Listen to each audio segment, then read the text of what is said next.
Yeshua answered and said unto them, When it is evening, you say, It will be fair weather, for the sky is red. And in the morning, It will be foul weather today, for the sky is red and gloomy. O you hypocrites, you can discern the face of the sky, but can you not discern the signs of the times? We think we know the times, don't we? We all see the headlines and all know the news. Many are focused on prophecies. Has someone really figured out when the rapture is finally going to occur and take them out of this place? But let's just consider for a moment our Father's point of view, His timing, and His creation calendar. It's the time of the barley harvest and the counting of the Omer, of being tested in the wilderness, of being taught about just who our Father is, as we come out of Babylon, as He scrubs the Egypt out of us. So who is listening to His voice amongst the barley? At this time in the cycle, the wheat and the tares are still growing together. Our world still seeks to sacrifice the firstborns instead of sanctifying them. Has anything really changed? And Pharaoh said, When you do the office of a midwife to the Hebrew women, and see them upon the stools, if it be a son, then ye shall kill him. But if it be a daughter, then she shall live.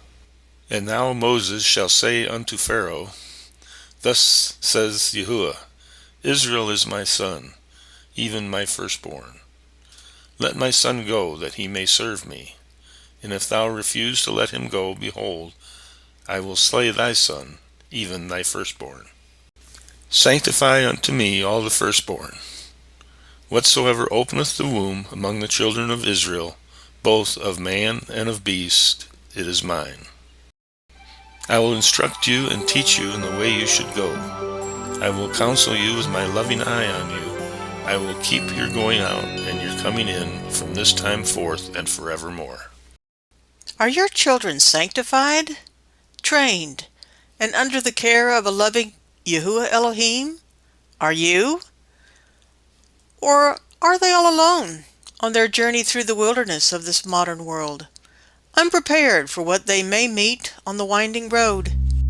Be sober, be vigilant, because your adversary the devil, as a roaring lion, walketh about, seeking whom he may devour.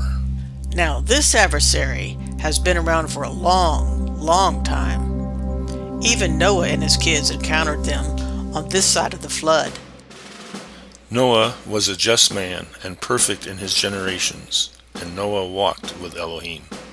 Now Noah was courageous and understood that his Elohim was the only one who could ultimately provide the protection of his seed. He walked down the ancient path in sadness of what he found, yet in confidence that the battle would be won. And in the 3rd week of this Jubilee, the unclean demons began to lead astray the children of the sons of Noah, and to make to err and destroy them. And the sons of Noah came to Noah their father, and they told him concerning the demons which were leading astray and blinding and slaying his sons' sons. And he prayed before Yah, his sovereign ruler, and said, Yah of the spirits of all flesh, who have shown mercy unto me, and have saved me and my sons from the waters of the flood, and have not caused me to perish as you did the sons of perdition. For your free unmerited pardon has been great towards me, and great has been your mercy to my soul.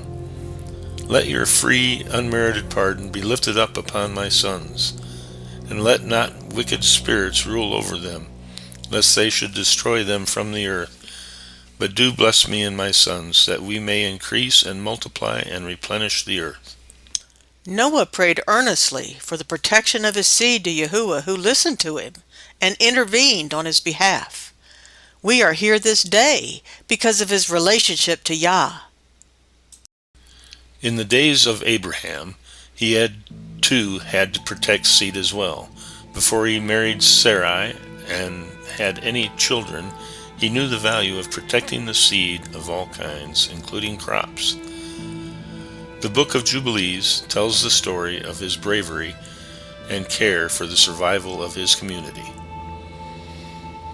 You see, Abraham knew if the seed is not protected, there is no firstfruits, and no counting of the Omer, no other Moedim, no hope, no returning home. And the prince Mastema exerted himself to do all this. And he sent forth other spirits, those which were put under his hand, to do all manner of wrong and sin, and all manner of transgression, to corrupt and destroy, and to shed blood upon the earth. And the prince Mastema sent ravens and birds to devour the seed which was sown in the land, in order to destroy the land and rob the children of men of their labors. Before they could plow in the seed, the ravens picked it up from the surface of the ground, and for this reason he called his name Terah, because the ravens and the birds reduced them to destitution and devoured their seed. And the years began to be barren, owing to the birds, and they devoured all the fruit of the trees from the trees. It was only with great effort that they could save a little of all of the fruit of the earth in their days. And the child began to understand the errors of the earth, that all went astray after graven images and after uncleanness. And his father taught him writing. And he was 2 weeks of years old, and he separated himself from his father, that he might not worship idols with him. And he began to pray to the Creator of all things, that he might save him from the errors of the children of men, and that his portion should not fall into error after uncleanness and vileness. And the seed time came for the sowing of seed upon the land, and they all went forth together to protect their seed against the ravens. And Abram went forth with those that went, and the child was a lad of 14 years. And a cloud of ravens came to devour the seed. And Abram ran to meet them before they settled on the ground, and cried to them before they settled on the ground to devour the seed, and said, Descend not, return to the place where you came. And they proceeded to turn back. And Abram caused the clouds of ravens to turn back that day 70 times, and of all the ravens throughout all the land where Abram was settled, not so much as one. And all who were with him throughout all the land saw him cry out, and all the ravens turned back. And his name became great in all the land of the Chaldees. Okay, enough. Enough with the stories of long ago. All that sounds well and good, but that was thousands of years ago, and we live in a civilized modern world now. We've all moved past that. Wait a minute, mister. You have forgotten that the lion on the lonely road has changed and transformed himself to suit the times we're in. He is the prince and the power of the air, remember? Air's everywhere, isn't it? So instead of a sky full of ravens, there are waves of bits and bytes flying all around us with a lot of ill intent.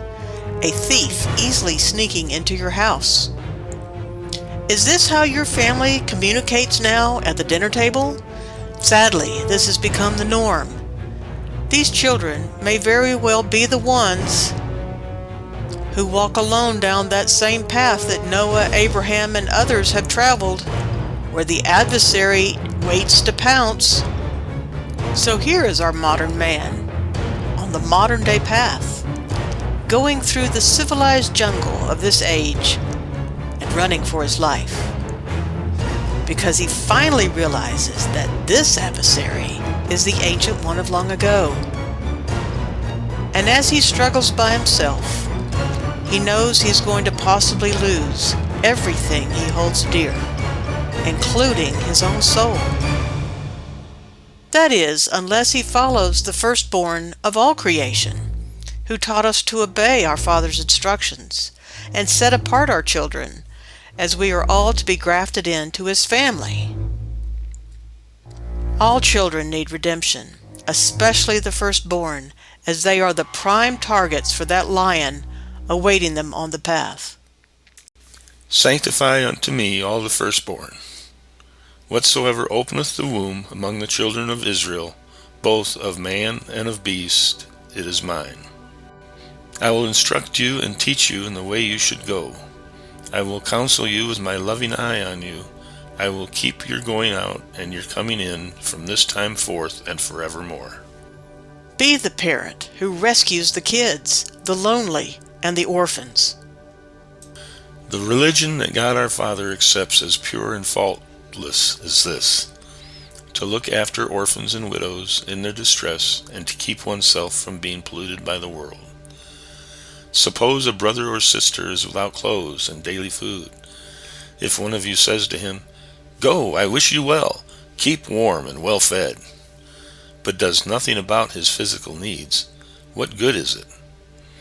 Learn to do right, seek justice, encourage the oppressed, defend the cause of the fatherless, plead the case of the widow. I will not leave you as orphans, I will come to you. And if you let him, just watch how the most awesome Elohim of all creation parts the waters so that you and yours can pass through all obstacles on dry ground. During this season of counting the Omer, allow yourself to hear the voice of our Father calling to you. And you shall be unto me a kingdom of priests, and a holy nation. These are the words which thou shalt speak unto the children of Israel. Because it is written, Be ye holy, for I am holy. Thou shalt sanctify him, for he offereth the bread of thy Elohim. He shall be holy unto thee. For I, the Lord, will sanctify you, am holy. Sanctify unto me all the firstborn. Whatsoever openeth the womb among the children of Israel, both of man and of beast, is mine. So be the great-grandchild of Noah that he prayed would be saved, and be a seed of Abraham and do as he did. Be the chosen generation, the royal priesthood and holy nation, a peculiar people. Show forth the praises of him who hath called you out of the darkness into his light. It's time to step into your calling. It's time to be the priest who works under the direction of the most righteous high priest and sovereign over all. This is how you endure, and this is how you overcome, and this is how you cross the finish line. Now, if you have enjoyed this little bit of storytelling, please do like and subscribe. Let me know in the comments how this has moved you. Shalom.